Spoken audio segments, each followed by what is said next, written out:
So I was still talking about examples of interference of police forces behind the back. There was, so as I told you, we on when my ex-wife expressed the will to leave Hungary definitively. That was on September 18th, 2018, together with us and with the two children. She got a paper stating that she was Hungarian living abroad.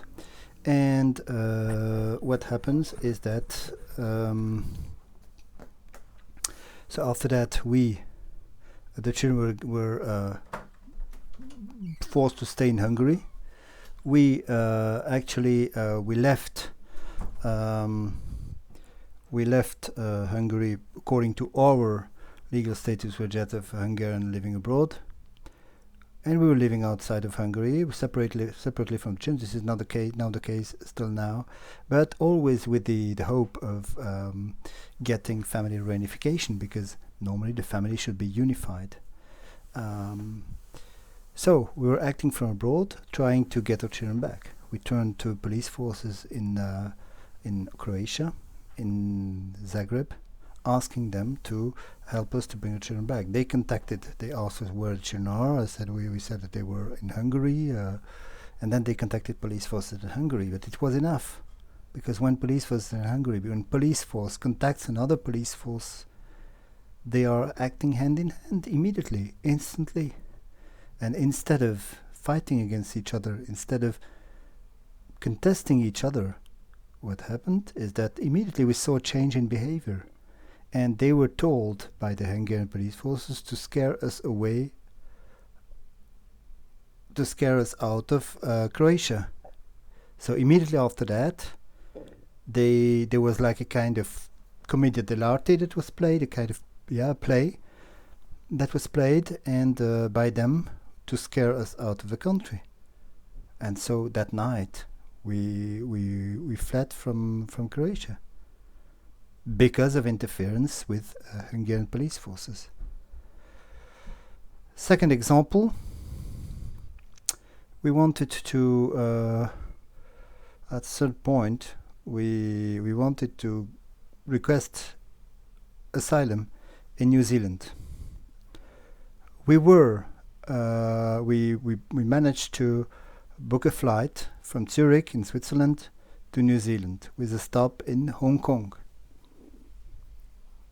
Of course, we took great care not to leave any traces on our computer, but even still like that, while we were waiting in Hong Kong, I got a call from someone from Immigration New Zealand asking me, "Hello, I'm Rebecca. Why are you coming for?" I was very surprised. I said, "Hello," and I told her that I was coming to claim for asylum because I needed to claim asylum. I needed to save the life of my family. Then, of course, she said, "You cannot come." And since then, there is like something I'm marked as someone who actually maybe has legal papers to come for touristic purposes, but whose plan is to ask for asylum.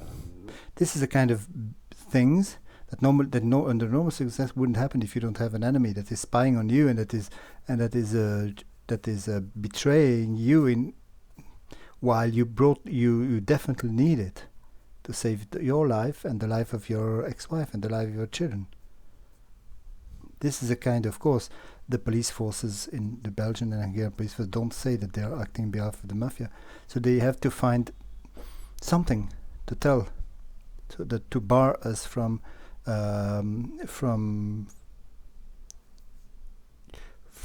landing and taking the plane and go there and ask for asylum to save our lives. And they invented that, of course. Not telling the truth to Immigration New Zealand, that actually they wanted to kill us by not allowing us to tell our story, to protect themselves, but also by not allowing us to request asylum, to claim asylum and get it, because we have many reasons to get it. Much more reasons than many other people. So, this is New Zealand. In Canada, We also wanted to reach Canada. We asked for an authorization flight, electronic flight authorization, ETA, I think. But of course, we did it through mail. And they could see in our mails that we got that authorization. Immediately they called the Canadian border police, or I don't know how they call that. And of course, they telling them the same as they told in New Zealand, that is that they were coming to claim for asylum. Immediately after that, our authorization has been cancelled without an explanation.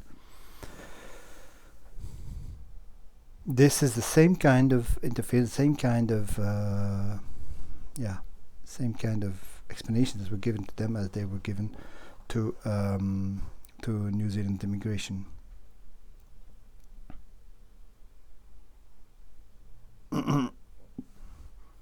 Another kind of interference is after that we were stranded in Hong Kong, and we reached the US, and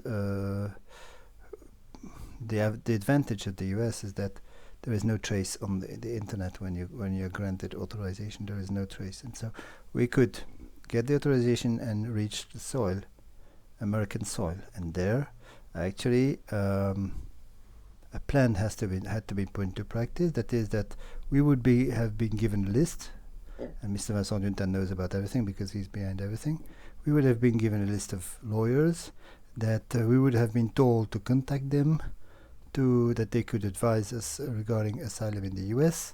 But once we got in touch with them, they had already been contacted and most probably paid to deter us from doing it by telling us that if we do it, the judge will say that you are crazy. And he insisted so many times. There is a man in the US who insisted so many times upon that we would be considered as crazy if we say that there is a mafia and things like this.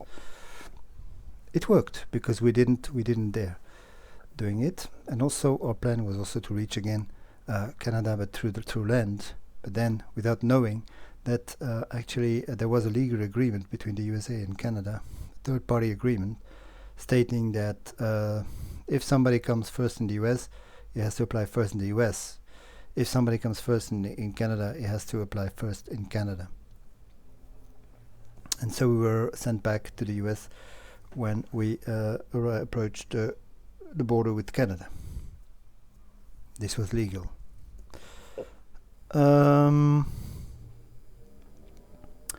Voila. This is what I wanted to say so far. We have other examples of interference behind the back. Actually, all around the world there is interference behind the back due to surveillance of our communication and emails and smartphone and things like this. But I will not go into more into details now. Thank you.